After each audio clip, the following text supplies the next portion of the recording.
Orange County Registered Digital. It was back in the 1930s that Walter Knott was basically given what would become the boysenberry.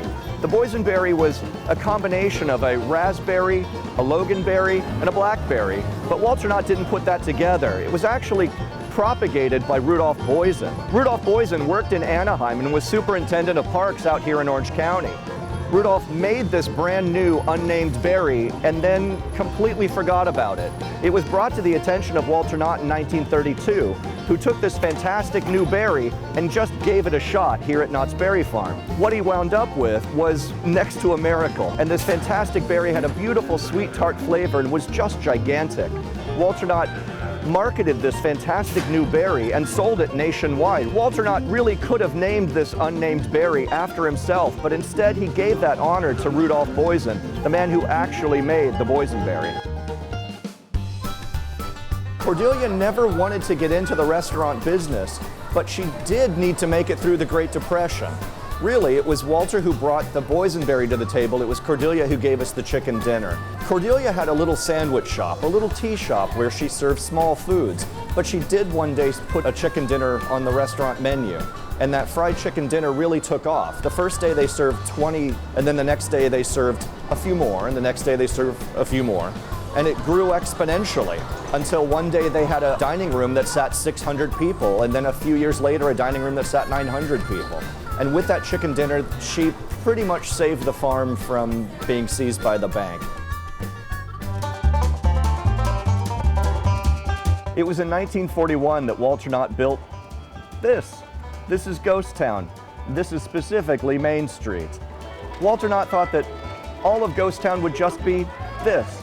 He thought it would only be Main Street, and that's all. Most of these facades still date to 1941, and if you peek inside, you might still see some familiar residents. The residents of Ghost Town were carved by Andy Anderson. You might look in the sheriff's office and still see a poker game being played with maybe a little bit of cheating going on. You could walk over to Goldie's and, well, ask how much. If you went behind the sheriff's office, you might even see Sad-Eye Joe and share a word or two with them. Walter Knott built a wonderful, friendly piece of the old Wild West, including Old Betsy. We still have Old Betsy. It was a piece of the Wild West that Walter Knott was able to bring here from Death Valley, California. Old Betsy was just an abandoned mine train, but he brought her out here as a piece of ephemera. She's a wonderful piece of American history. Just like the blacksmith shop. The blacksmith shop is an original piece of Knott's Berry Farm history. It wasn't created or built by Walter Knott, it was actually purchased from a neighboring farm. It's one of our many historical buildings that we have here at Knott's Berry Farm. In fact, this one dates to the late 1800s, but it's still a functioning blacksmith shop. You can order pretty much any wrought iron item you can imagine right here today. The Gold Trails Hotel was built in 1941 as a part of Ghost Town's Main Street. It housed the Covered Wagon Show.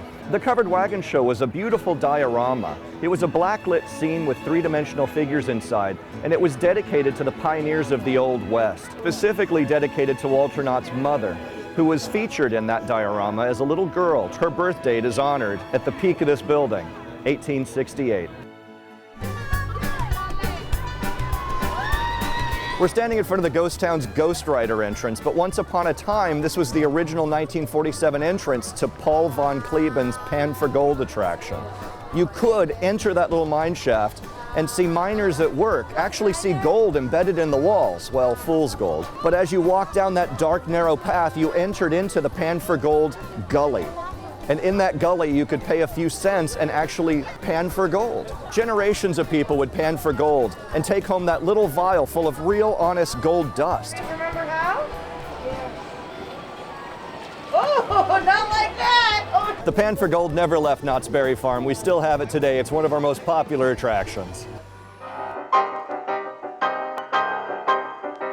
The Birdcage Theater is right behind me, and it was a long-running dream of Walter Knott's to build it. Initially, he wanted to build the full Birdcage Theater around the World War II years. However, it took about a decade for him to actually open the doors.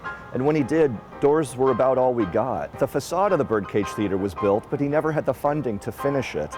The backside of the birdcage was initially a tent, and believe it or not, the backside of the birdcage is still a tent to this day. When I was a little kid, I remember going in here and booing the villain and sighing for the heroine, and I absolutely loved it. Many a famous person has trod its boards over the years, including Steve Martin.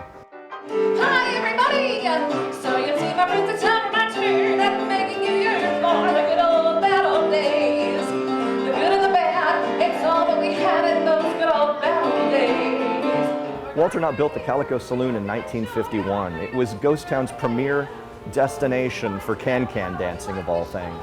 It wasn't a hard bar, it was a soft bar. They served sarsaparilla and nothing harder than boysenberry punch. But it was here you could come and sit down and see a good old-fashioned show with a piano player and some beautiful can-can dancers. It's Dakota Dan! Look, it's Dan, everybody!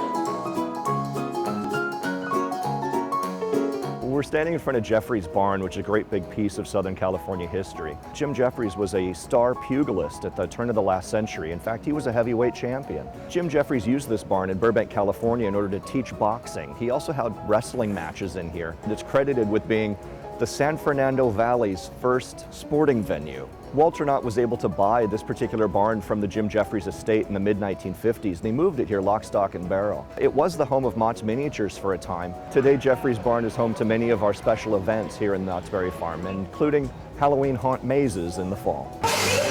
Give you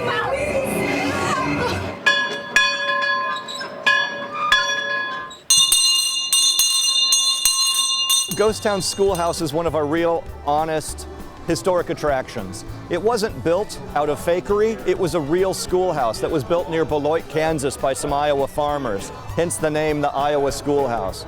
Walter Knott purchased this closed-down one-room schoolhouse at an auction. He bought the whole thing, lock, stock, and barrel, brought it piece by piece to Knott's Berry Farm, rebuilt it right here on Schoolhouse Road. The very first school marm here at Knott's Berry Farm was Nina Duden. Nina was actually working in the nursery and was a former school teacher. Walter tapped her on the shoulder and said, "Would you be interested in going back to your roots and becoming a school teacher here in Ghost Town?" She taught Walter Knott's grandchildren and many another pupil how to behave.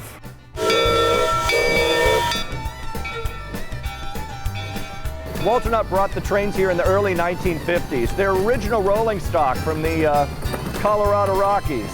These original trains were going to be scrapped, and Walter Knott saved this original piece of American history, brought it to Knott's Berry Farm, where we still celebrate it today. He's got a cannon! He's got a cannon! Boom! Now, people's been riding these things for years, and every now and then they encounter a train bandit or two. Damn hands in the air! How about you, partner? You got any money? Nothing at all? Gold nuggets. Yeah, I got some gold. What of it? Just because your teeth are yellow don't make them gold. What'd you say? Oh, nothing. I wasn't talking about anything. There's no such thing as a train rob. No such thing as a train rob. Where's the sheriff?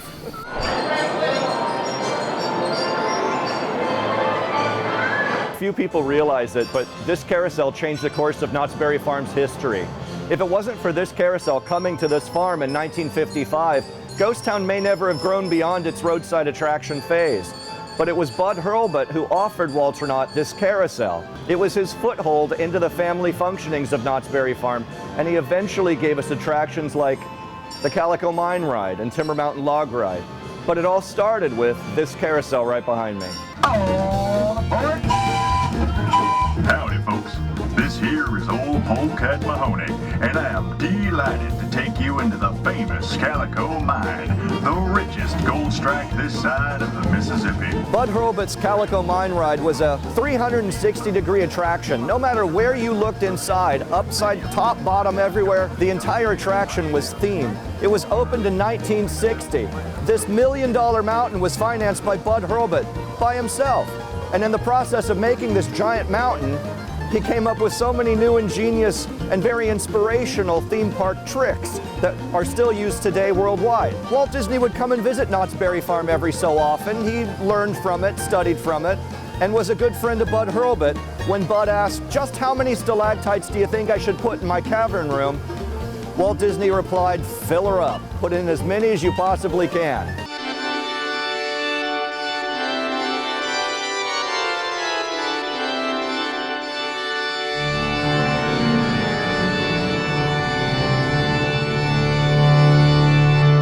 opening day came, Walt Disney had finally come to take a visit to the mine. He got in line and didn't realize just how long the line itself was. The line was a hidden switchback queue. What Bud Hurlbut had invented was essentially the world's first themed hidden switchback queue.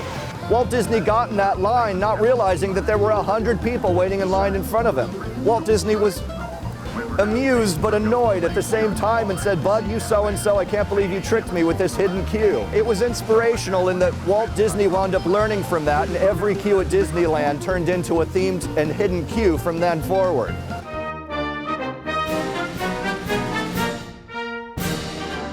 Walter Knott was an incredible American. He was so proud to be an American. And in his later years, he really wanted to celebrate America by giving Southern California this gift, which is Independence Hall. It was on July 4th, 1966 that he opened Independence Hall, an exact replica in absolute every way. He sent a crew of engineers to Philadelphia in order to take measurements of the real Independence Hall. They were given lots of access, incredible access, and measured every little nook and cranny of the place. Our clock tower is precisely the same clock tower as the one in Philadelphia. He created a replica of the Liberty Bell. It was a gift from Bud Hurlbut. And it's surprising, but Bud was actually able to take a filing off of the original Liberty Bell in order to match the exact materials. The crack was a little different. He did have to use a blowtorch to make the crack happen, but he did try his best to make that bell crack on its own. He did. The Knott family never wanted to actually enclose Ghost Town. They wanted to leave Ghost Town free to the people. However, times were changing, and they really needed to find a way to make a little bit more income in order to give the public more of what they wanted, which was new themed lands and new entertainment options. So by enclosing the park and charging just $1 admission, they were able to add Fiesta Village and the Roaring Twenties and give new entertainment options. It was in 1969 that Bud Hurlbut gave us the world's first themed log ride. It's right behind me. It's the Timber Mountain Log Ride. Now, Walter Knott did not like the original idea of adding a log ride to Ghost Town. He thought nobody had tested out the idea of a log flumed attraction, but Bud Hurlbut knew it would work. Lots of other theme parks took their cue from this attraction and made their own versions of it. One of the things that he was able to add to this attraction, and it was almost an accident, was he brought in real boughs of evergreen trees in order to populate his forest. That evergreen scent was groundbreaking. He brought in taxidermied animals to fill the forest scenes. Bud Hurlbut's Mine Ride and Bud Hurlbut's Log Ride recently got a great big hug in the form of Garner Holt and Knott's Berry Farm. Both attractions were refurbished beautifully with a nod to the past, but acknowledging how we've moved forward.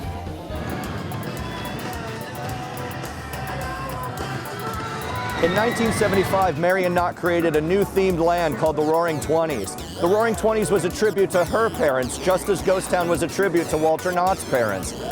What she gave us was a thrill ride, and it used to be right behind me. That thrill ride was called the Corkscrew. The Corkscrew opened in 1975. It was the world's first 360-degree looping coaster. It took you upside down not once, but twice, and it took you over a reflecting lake. The Corkscrew was a major destination for roller coaster aficionados, but in 1989 the roller coaster gave its last twist, and it was replaced by Boomerang, which is right behind me. The Boomerang, as beautiful as it is, gives you even more power and more impact. In fact, it takes you upside down 6 times. Crazy.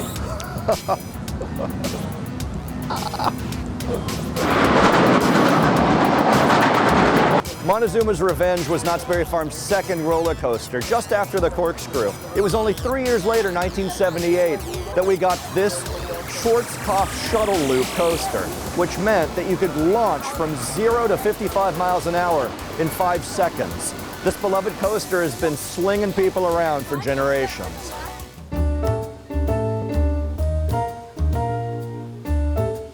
It was in the early 1980s that the Knott's marketing department was looking for a new mascot for Knott's Berry Farm. What happened was Knott's marketing department and Ron Messiker wound up going to Charles Schultz and asking him for permission to use his Peanuts characters. And it just so happened at that time that Knott's was actually producing an ice show every summer.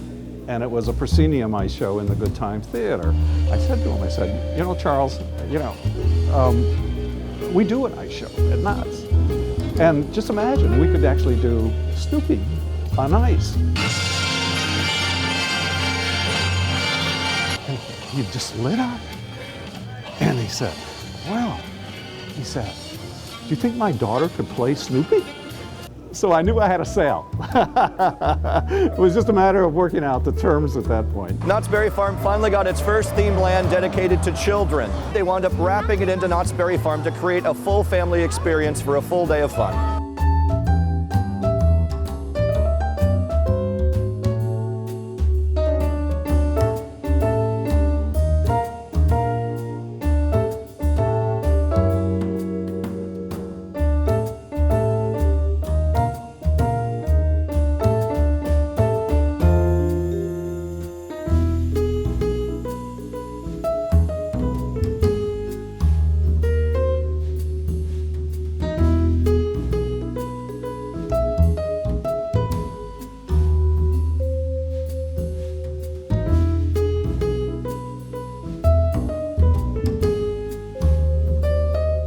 Orange County Register.